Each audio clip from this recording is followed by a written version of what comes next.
Okay. Here I am at the library.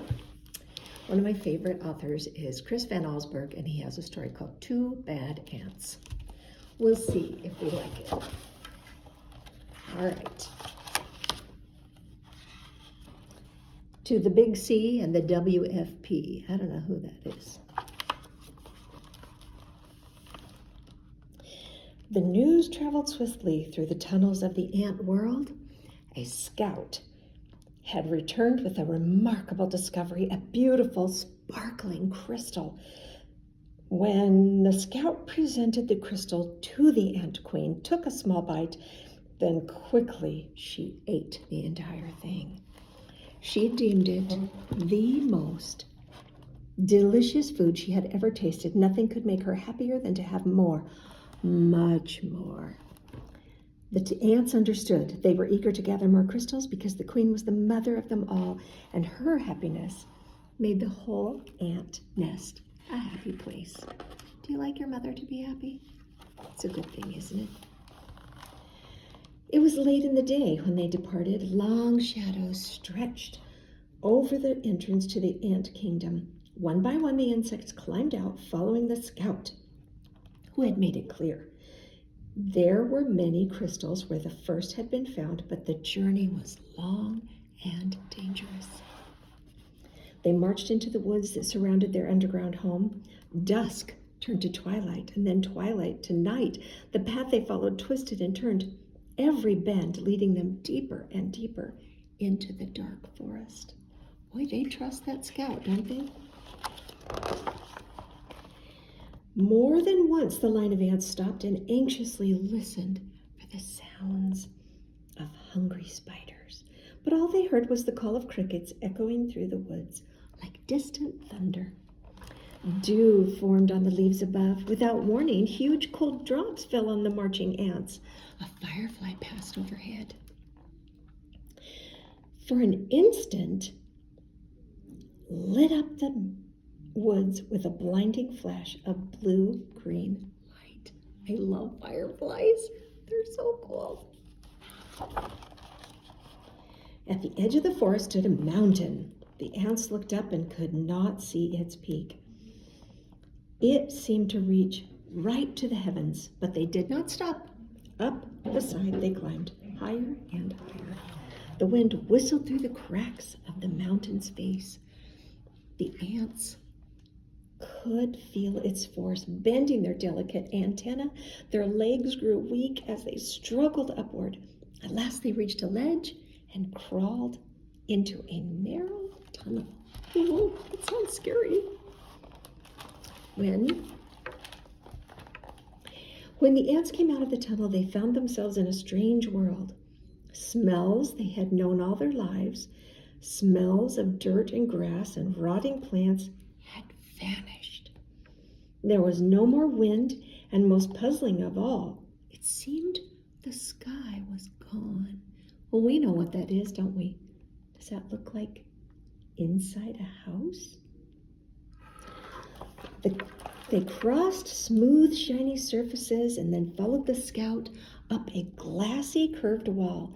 They had reached their goal. From the top of the wall, they looked below to a sea of crystals. One by one, the ants climbed down into the sparkling treasure.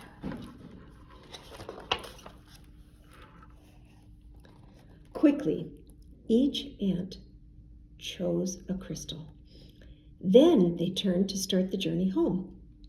There was something about this unnatural place that made the ants nervous. In fact, they left in such a hurry, none of them noticed. There were two small ants who stayed behind.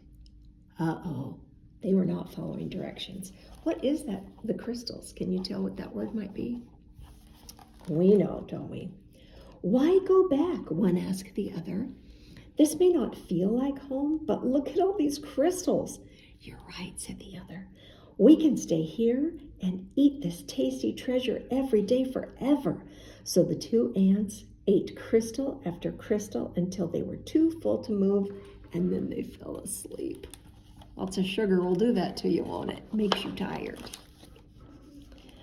Daylight came. The sleeping ants were unaware of changes taking place in their newfound home. A giant silver scoop hovered above them and then plunged deep into the crystals. It shoveled up both ants and crystals and carried them high into the air. The ants were wide awake when the scoop turned, dropping them from a frightening height. They tumbled through space in a shower of crystals and fell into a boiling brown lake. Oh my goodness.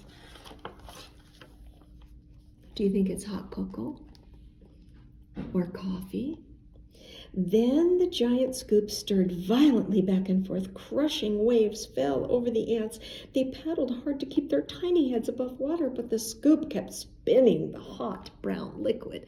Ow! Around and around it went, creating a whirlpool that sucked the ants deeper and deeper. They both held their breath and finally bobbed to the surface, gasping for air and spitting out mouthfuls of the terrible, bitter water. That would be scary. Then the lake tilted and began to empty into a cave. The ants could hear the rushing water and felt themselves pulled toward the pitch-black hole. Suddenly the cave disappeared and the lake became calm. The ants swam to shore and found the lake had steep sides. Oh, they hurried up the walls that held the black lake. The frightened insects looked for a place to hide, worried that the giant scoop might shovel them up again. Close by, they found a huge round disc with holes that could neatly hide them again. I wonder what those holes are. But as they climbed inside, their hiding place was lifted, tilted, and lowered into a dark space. When the ants climbed out of the holes, they were surrounded by a strange red glow. It seemed to them that every second the temperature was rising. Ow! They're getting cooked. They're being toasted, aren't they? It soon became so unbearably hot they would be cooked, but suddenly the disc they were standing on rocketed upward and the two hot ants went flying through the air. Want to ride on a piece of bread in a toaster? Then they landed on what seemed to be a fountain, a waterfall pouring from a silver tube. Both ants had a powerful thirst and longed to dip their feverish heads into the refreshing water, but they quickly climbed along the tube. As they got closer to the rushing water, the ants felt a cool spray. They tightly gripped the shiny surface of the fountain and slowly leaned their heads into the falling stream, but the force of the water was much too strong. Uh-oh.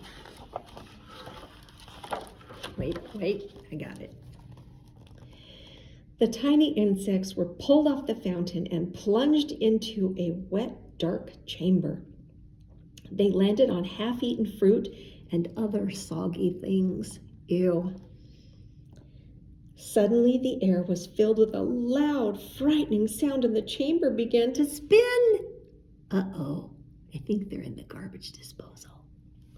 The ants were caught in a whirling storm of shredded food and stinging rain. Then just as quickly as it had started, the noise and the spinning stopped. Bruised and dizzy, the ants climbed out of the chamber. Oh, let's get out of here. In daylight once again, they raced through puddles and up a smooth metal wall. In the distance, they saw something comforting. 2 long, narrow holes. Oh, that reminds them of the warmth and safety of their old underground home. They climbed up into the dark openings. Oops, they shouldn't do that. But there was no safety inside these holes. A strange force passed through them. Through the wet ants, they were stunned senseless and blown out of the holes like bullets from a gun. When they landed, the tiny insects were too exhausted to go on. They crawled into a dark corner and fell fast asleep. Don't ever stick things in the plug hole, right? That would be scary. Well, night had returned when the battered ants woke to a familiar sound. the footsteps of their fellow insects returning for more crystals. The two ants slipped quietly to the end of the line. They climbed the glassy wall and once again stood amid the treasure. This time, they each chose a single crystal and followed their friends home. Standing at the edge of their ant hole, the two ants listened to the joyful sounds that came from below. They knew how grateful their mother queen would be when they gave her their crystals. At that moment, the two ants felt happier than they'd ever felt before. This was their home. This was their family. This was where they were meant to be. The end. Oh my goodness, you never know what kind of adventure is going to happen when you don't do what your mom tells you to, right? Do you think they learned their lesson? Do you think they were ever crazy enough to not follow the rules again? I love you. Have a good day.